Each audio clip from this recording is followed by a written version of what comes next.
It's strange how the people you trust the most are the ones who know exactly how to break you. I still remember the night my life fell apart, the night my best friend, the person I loved like a sister, stole everything that ever mattered to me. It was raining outside, the kind of cold, endless rain that made the city glow under streetlights. I was standing at the bus stop, shivering, holding a folder close to my chest, the project I had worked on for months. It wasn't just a presentation for my company. It was my dream, my chance to prove myself. And she was supposed to be by my side. Lena, my best friend since college, the one who said, "We rise together." But that night, she didn't show up. Instead, I found out the next morning that she had presented my project, my words, my design, my idea, and the entire board believed it was hers. She got the promotion, she got the recognition, and I got silence. When I entered the office that day, the applause that should have been mine echoed for her. My own colleagues looked at me like I was invisible. I stood there frozen, watching her on stage, smiling, thanking everyone, her eyes meeting mine for just a second. And that second told me everything. There was no guilt, no shame, only victory. That was the moment I realized betrayal doesn't always come with knives or anger. Sometimes it comes with a smile. I went home that evening numb. The city lights blurred through my tears as I walked back to my small apartment, the one we used to decorate together, laughing over pizza and cheap wine. I opened the door and saw her old coffee mug still sitting on my shelf. For a moment, I almost reached out to move it, but then I stopped. That mug used to mean friendship. Now it just reminded me how foolish I had been. For weeks, I tried to stay quiet. I told myself maybe it was a misunderstanding, maybe she'd explain. But days turned into weeks, and she never called.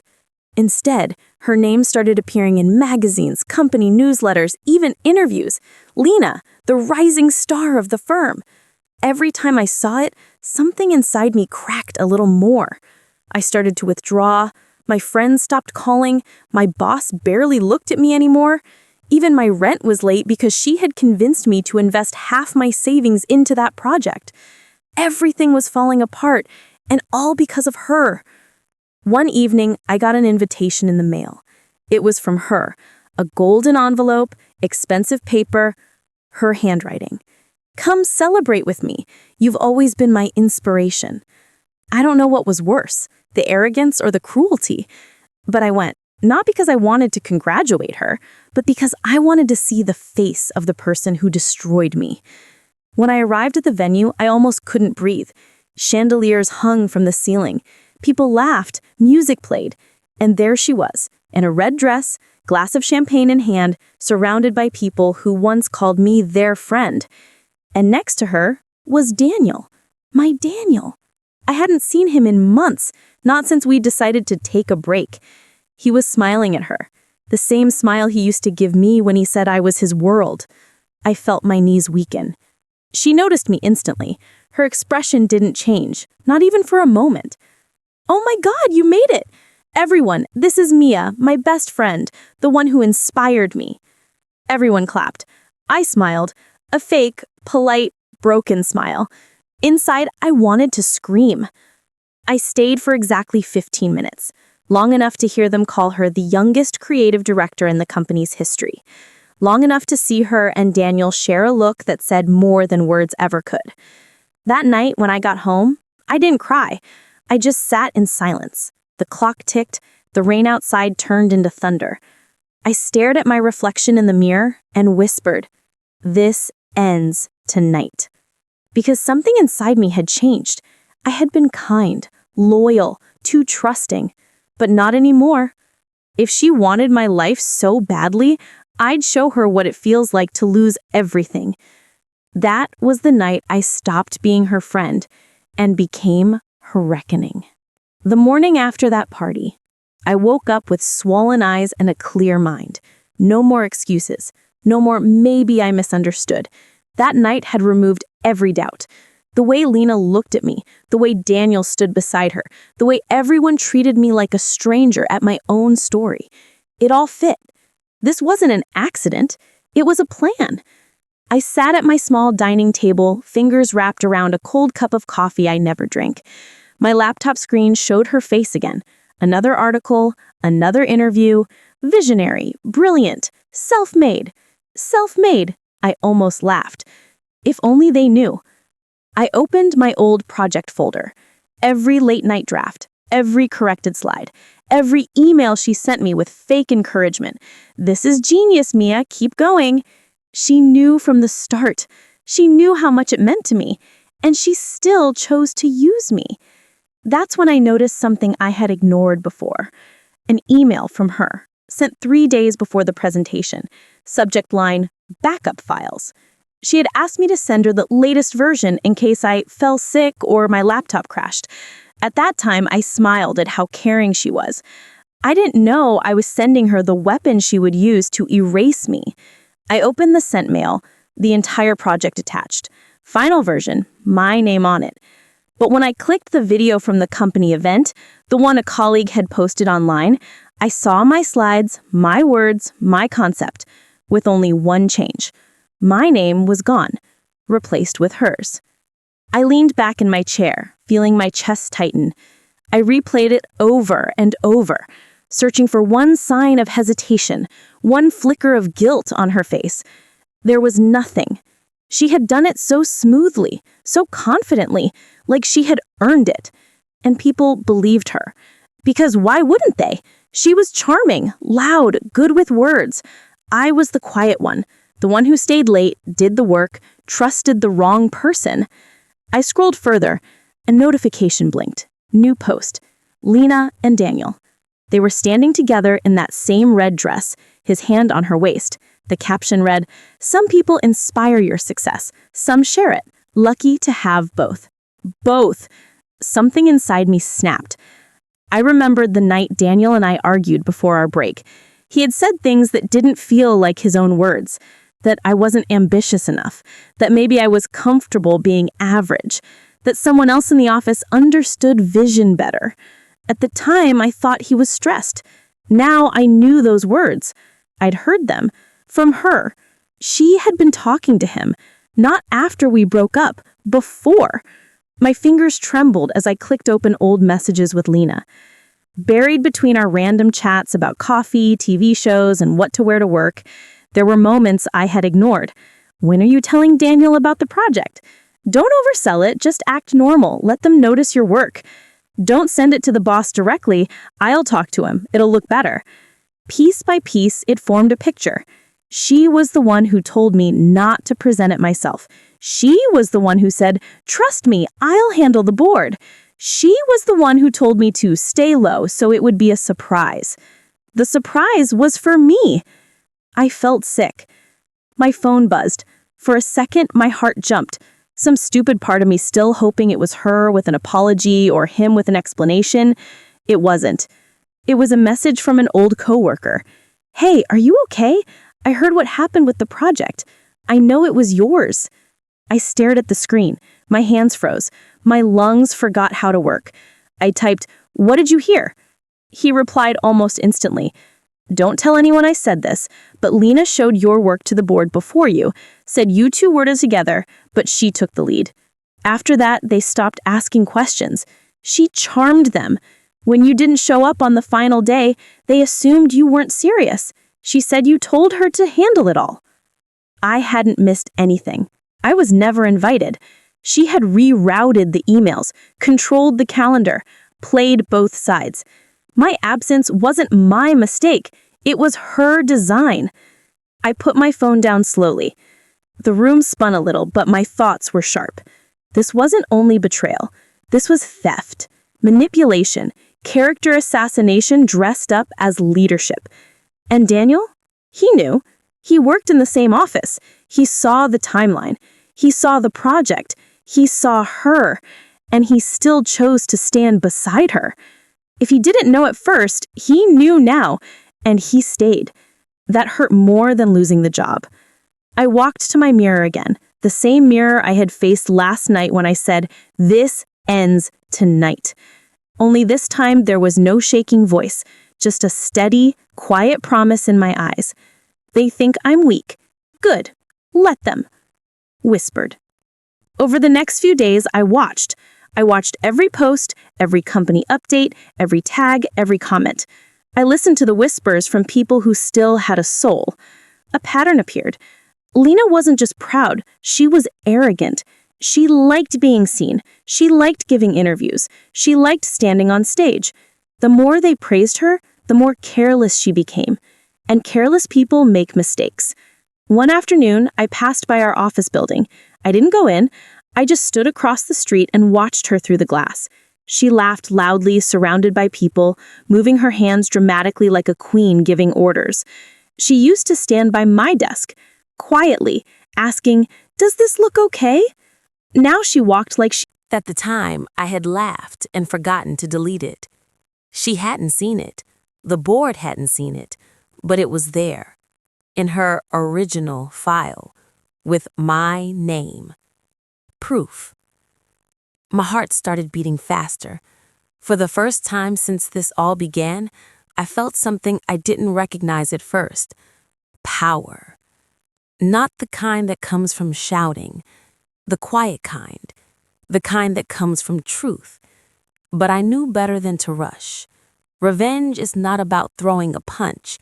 It's about choosing the right moment to pull the ground from under their feet. Lena had built her new life on my work, my trust, and her lies. If I moved too early, she'd twist it again, make me look jealous, unstable, bitter. No, if I was going to take back everything, I needed more than anger. I needed a plan. And that plan started with one decision. I would walk back into that world she tried to erase me from. Not as the broken girl at the edge of the party, not as the quiet friend in the background. I would walk back as the storm she never saw coming. Because this wasn't just about a stolen project anymore. This was about my name, my voice, my life. And I was done watching her live it. Revenge doesn't begin with anger. It begins with silence. I spent the next 2 weeks learning that silence could be my sharpest weapon. Every morning, I woke up, made coffee, and pretended to move on. But behind every sip, my mind kept planning. Every small detail of her routine, every word she said in interviews, every person she charmed, I studied them all. Because to destroy a mask, you first have to understand what holds it together. I started with the company. I knew I couldn't just walk back in through the front door and shout the truth. Nobody would believe the woman they had labeled as unreliable. So I took another path. There was a small startup nearby, one that occasionally collaborated with our old firm. I joined them quietly as a freelance consultant. No noise, no announcement, just a name on a new project. Through that door, I reconnected with people who had worked under Lena, people who had seen her up close. At first, they were hesitant to talk. Her charm was blinding, but charm fades fast when arrogance grows. "She's impossible to work with now," one of them whispered. "Takes all the credit, doesn't listen to anyone." Another sighed. "She's losing control, but no one dares to tell her. She's protected by the board." Perfect, I thought. The higher she climbs, the harder she'll fall.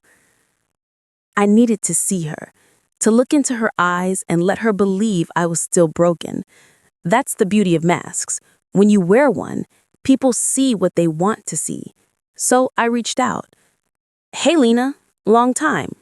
Can we talk?" She didn't hesitate. That was her first mistake. We met at a cafe, the same one we used to spend hours in back in college, sharing dreams over cheap lattes. When she walked in, everything about her screamed success. Designer bag, sharp heels, flawless makeup. But her smile, it was too polished, too practiced. Mia, she said, hugging me tightly like we hadn't drifted oceans apart. You look great. What have you been up to? I forced a smile. Just working, trying to stay afloat. She laughed lightly. I get it. It's tough out there. You know, I always told people you had real potential. You just needed more confidence. I almost choked on my coffee. Confidence. That was her favorite word when she wanted to sound kind while cutting me down. She went on, talking about her crazy workload, her media appearances, her new leadership opportunities. Every sentence started with I, but I wasn't listening for her words. I was watching her eyes. They flickered every time she said my name, every time I smiled without bitterness. She was trying to read me, to see if I knew, but my face stayed calm. When she finally paused, I leaned forward slightly and said, Lena, I'm really proud of you. You deserve everything. Her shoulders relaxed. She believed me, and that was all I needed. The next day, I sent her a message. You mentioned you needed help with your upcoming presentation. I'd love to pitch in, just like old times. She replied with a heart emoji. I'd love that, Mia. You were always so good at the little details. The little details, the same ones she had once stolen. Over the next few days, I helped her review her drafts. Every word she sent, I read carefully. Every file she forwarded, I saved. She had no idea I was collecting evidence. Inside her emails were fragments of my old work, entire templates she had reused, slightly edited but traceable. Each file carried a digital fingerprint. I stored them all, dated, organized, ready. But it wasn't enough. People don't believe data. They believe stories. So I began crafting a story, the story of her downfall. I started connecting with old clients she had wronged. One of them, a quiet man named Mr. Dawson, had once hired us for a rebranding project. She delivered the work late, he told me, and blamed her team for it. I lost faith in the company after that. He still had the emails, timestamps, edits, even her written admission that she took over from a friend's version. That friend was me. I gathered every piece, building a quiet fortress of proof. Meanwhile, I kept meeting her. Coffee dates, lunches, friendly chats. Each time she lowered her guard a little more. She started venting, complaining about her workload, her team, even Daniel. She's become distant, she sighed one evening. Always questioning me now. I think he feels guilty about how things ended between you two. I looked at her calmly. Maybe guilt is just the mind remembering the truth. She laughed awkwardly. You always had a way with words. Inside, I smiled. She didn't know that I had already run into Daniel a few days earlier. It wasn't an accident. I made sure of it. He looked surprised to see me. Awkward. Regretful. Mia, I didn't know what to say back then. Then say it now, I said. He hesitated. I thought she did it all. She told me you'd given up, that you didn't care about the project anymore. I met his eyes. And you believed her? He didn't answer. He didn't have to. His silence said enough. But guilt is a useful thing. I didn't need his love anymore. I just needed his truth, and I got it. He agreed to meet later, privately, to talk. Maybe he wanted closure. Maybe redemption. I didn't care which. Because soon, the truth wouldn't just be mine. It'd be undeniable. As weeks passed, Lena's mask began to crack. At meetings, people whispered behind her back. A few staff members quit. Small mistakes started showing in her reports. Missing data, repeated patterns, overused templates.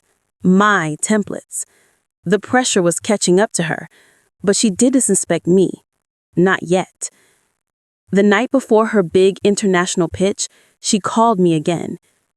"Mia, you have to come tomorrow," she said breathlessly. "I need your energy there. You're my lucky charm." Lucky charm. The irony almost made me laugh. That night, I stood by my window, looking out at the city lights, the same lights that had watched me fall apart months ago. Only now, I wasn't broken. I was waiting. Because tomorrow, her mask would fall in front of everyone. I packed my bag, checked my drive one last time, and whispered to the reflection in my window. She stole my life once. Tomorrow, I take it back. You learn quickly that the first rule of revenge is patience. The second is precision. I had proof, witnesses, and the small army of people who were quietly unhappy with Lena. But proof alone is a whisper unless it's time to become a roar. So I planned the moment when that whisper would become everyone's wake-up call. I started by building a map of her world. Who trusted her blindly? Who admired her? Who resented her? I wrote names on a note can.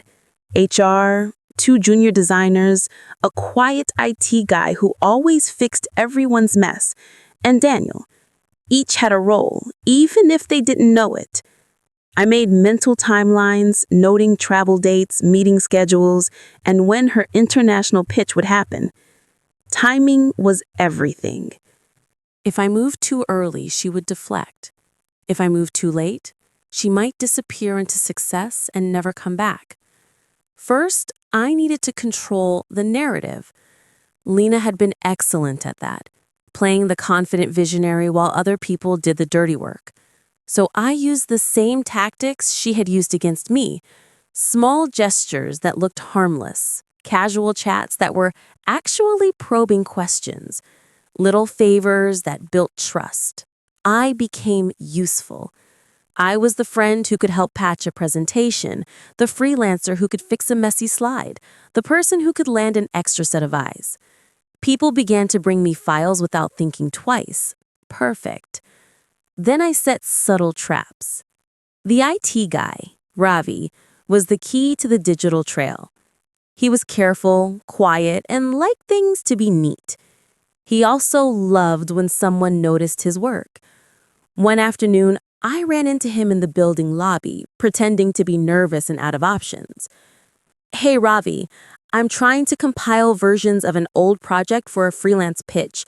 Do you think you could pull archive versions from the shared drive? I can't find my backups." I said it like a small favor, like I was forgetting things. He agreed, happy to help. While he pulled files for me, I made sure his access logs would include the versions I needed. Not because I wanted to trick him, but because I needed someone with clean hands to confirm that versions existed and when they were accessed. He would never know he was building the ladder that would expose her fall. He was just doing his job. Next, I leaned on small people with big grudges. The junior designers had suffered under Lena's leadership. One had been blamed publicly for a missed deadline. Another had been belittled in a meeting until she stopped offering ideas. They wanted to talk, but they feared being dismissed. I listened, recorded details, and promised to keep their names safe, a promise I intended to keep. I told them I wanted to compile a timeline of the project's development for an industry article I was writing. They gave me dates, drafts, and offhand comments that would later become important. Meanwhile, Daniel became the unexpected ally. I never tried to win him back. That chapter was closed. But he carried guilt, and guilt is corrosive. He wanted to help in a quiet way. He met me one night at a diner and said, "I don't know when I stopped seeing it. I didn't want to believe I was used." He kept his voice low. "If you need anything, I'll help. I can pull meeting invites, calendar entries. I still have access to some shared folders." I told him exactly what I needed. A set of calendar invites that proved Lena had rearranged meetings, a string of messages that showed she told me to stay out so she could present, proof that she had edited a file that originally had my watermark. He hesitated for only a second before agreeing.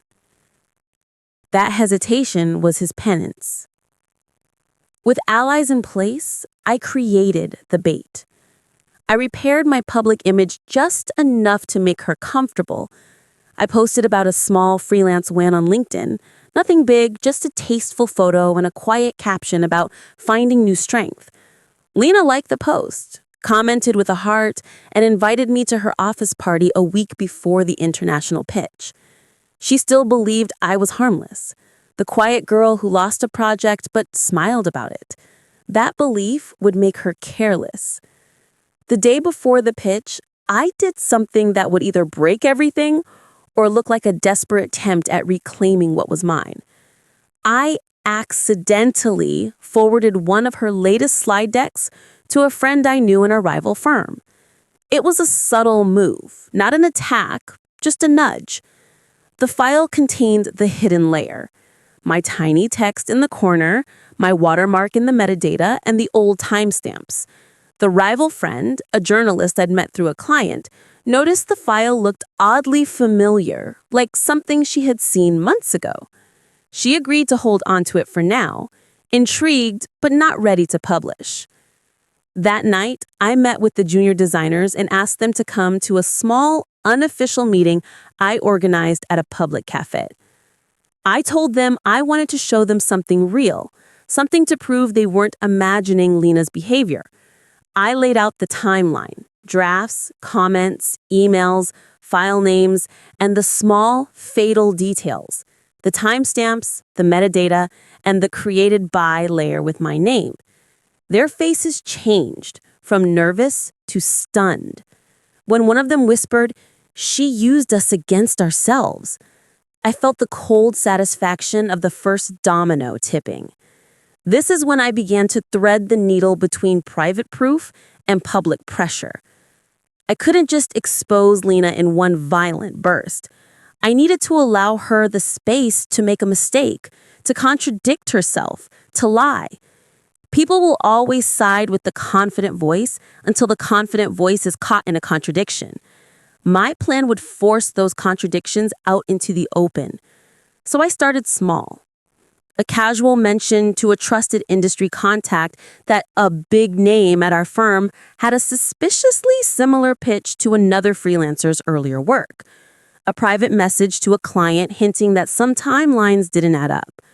A gentle nudge to our company HR asking about documentation for promotions and project ownership. Each drip made people look twice. Each whisper made them question why they hadn't asked before. At the office, I orchestrated one more subtle act.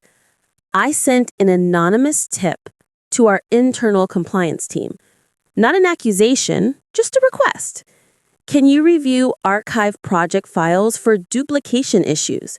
There's a concern about reused templates. It sounded like corporate housekeeping. Perfectly normal.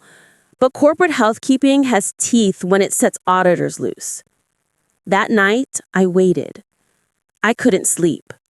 My heart raced not with fear, but with anticipation. I had set the stage. I had planted proof in places that couldn't be dismissed as jealousy or conspiracy. I had friends who had witnesses, an IT guy who had logs, a journalist who had his curiosity, and a compliance team now poking into the files. Most importantly, I had Lena, confident, tired, overextended, and about to present to international clients who would notice the smallest mistake. If I timed it right, the moment she stumbled would not only reveal the theft, but also show the pattern. And once a pattern is visible, people stop seeing a person as a star. They start seeing them as a story. As dawn broke over the city on the morning of her big pitch, I stood on my balcony and watched the skyline wake up. The same skyline had watched me lose everything months earlier. Today, it would watch me begin to get it back. I whispered to the empty room not as a threat, but as a promise. This is the beginning. Watch closely. Because with the stage set, all I needed now was the right moment. and the world was about to notice the cracks in her perfect mask. The morning of the international pitch felt strangely familiar. The same office building, the same polished glass doors, the same cold air from the lobby vents. Months ago, I had walked through those doors hoping to prove myself. This time, I walked in knowing exactly what I was here to do. I wasn't invited officially. I came as a guest, as Lena liked to call me now, like I was some old friend she allowed near her kingdom for nostalgia. That worked in my favor. It meant no one was watching me too closely. The conference hall was already filling up. Board members, senior partners, international clients, cameras and assistants, all of them buzzing around, fixing screens and files, adjusting microphones. On the central screen, the first slide flashed, Global Vision Strategy presented by Lena Hart. My chest tightened, but not from pain, from focus. I took a quiet seat near the side where I could see the screen, the board, and her. Daniel slipped in a few minutes later. Our eyes met. He gave a small, tense nod. No words. We both knew why we were here. Lena walked in like the star of her own movie. Black suit, sleek ponytail, confident stride. She shook hands, smiled for photos, laughed at something the CEO said. No nerves, no guilt on her face. She saw me and her eyes lit up. "You made it," she whispered, touching my arm. "I knew you'd be here." "Yes," I said softly. "I wouldn't miss this." She took that as support. She had no idea. The lights dimmed. The room went silent. The host gave a short introduction about Lena's brilliant leadership and unique vision. And then it was her turn. She stepped onto the stage, took the clicker, and smiled at the audience. "Good morning, everyone." Her voice was steady. She knew this pitch. She had rehearsed it. She believed it was hers. The first few slides went smoothly.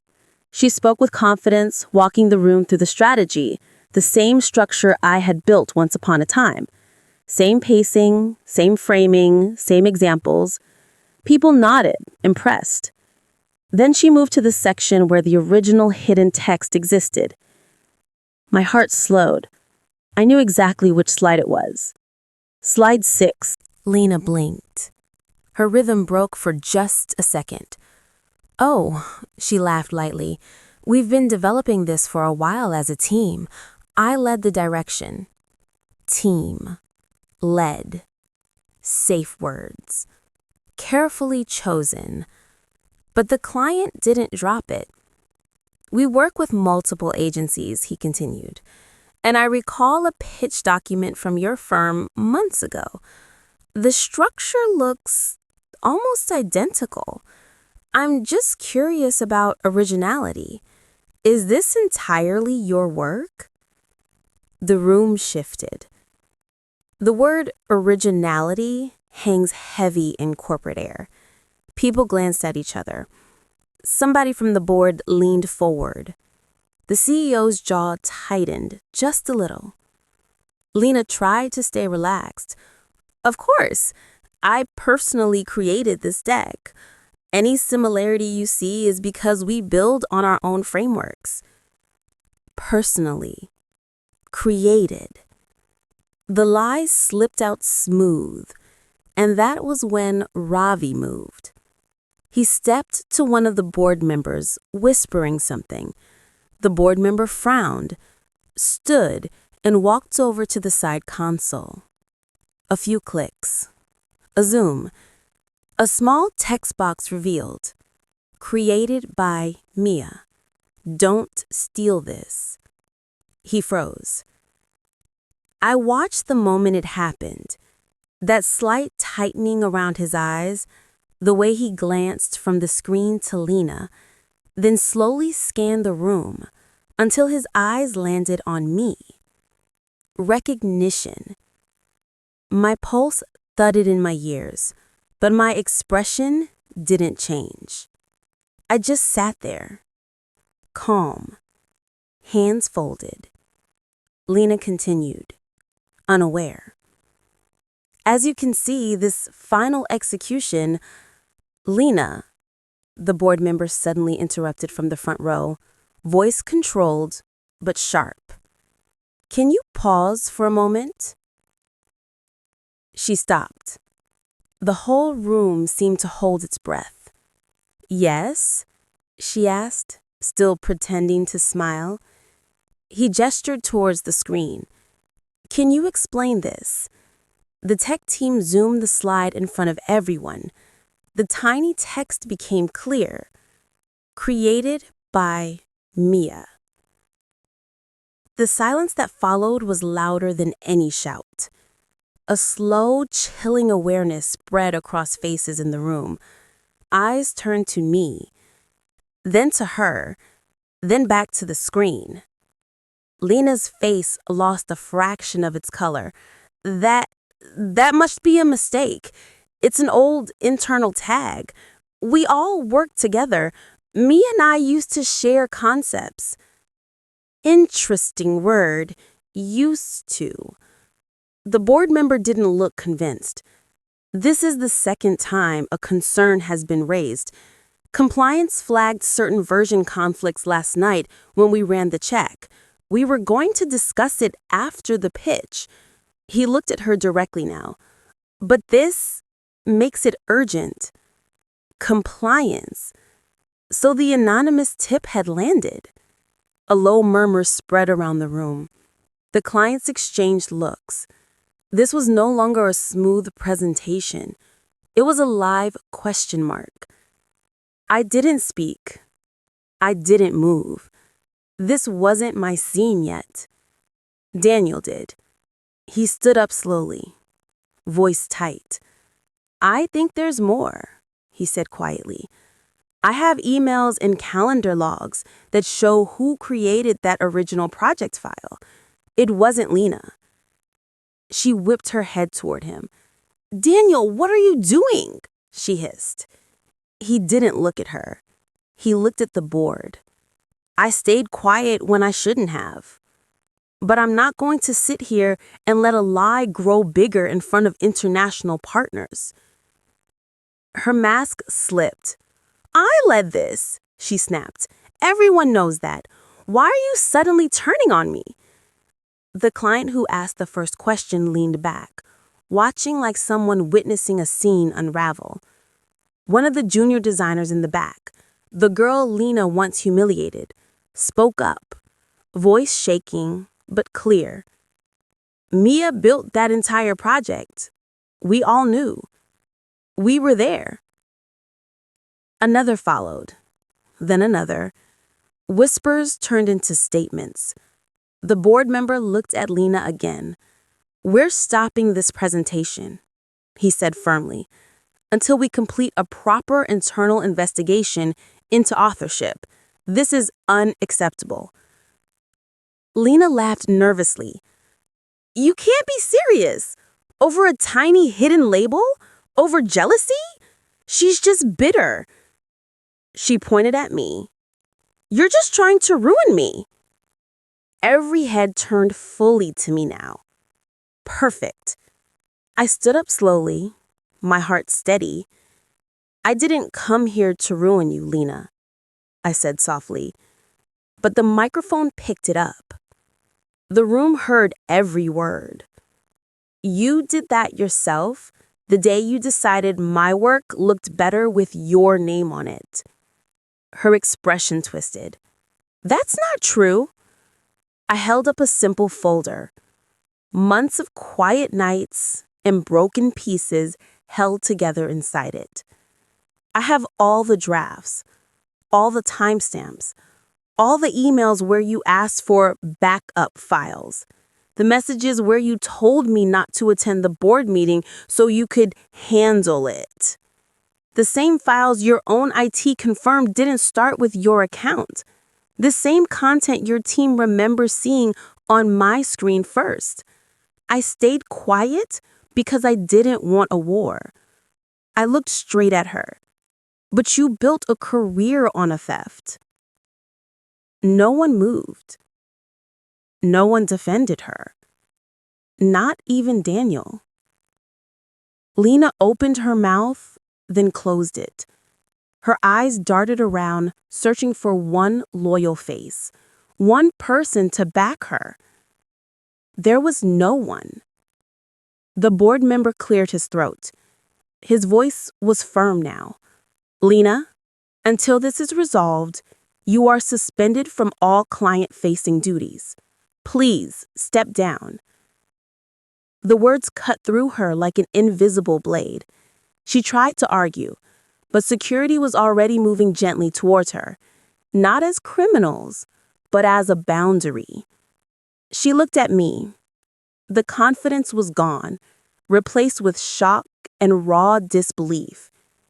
You did this, she whispered. I held her gaze. No, I answered. You did. She was escorted out. No handcuffs, no shouting, just silence. The world she used to own no longer clapped for her. The clients murmured. The staff watched. The board stayed seated, stunned. The presentation was over. But something else had started. My fall was quiet. Hers was unfolding where she loved the spotlight the most. I sat back down, my fingers slightly shaking now that the first strike had landed. This was not victory. Not yet. This was only the beginning of her truth. And once truth begins to show, it doesn't stop at one slide. It spreads. It digs. It pulls every hidden thing into the light.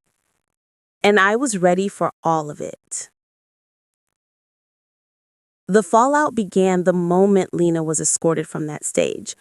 But what came next wasn't chaos. It was calculation. Truth never shouts. It walks into a room quietly and rearranges everything. By the next morning, the entire company was whispering. The board had launched an official audit. The clients had frozen all pending contracts. And every employee who would ever roll their eyes at Lena's arrogance suddenly had something to say. I didn't have to do anything anymore. Her lies were working against her. Daniel reached out first. He told me, they're pulling every file, every project from the last year. It's not just about you anymore. They're finding patterns. Patterns. That word echoed in my head like justice finally speaking. I walked into the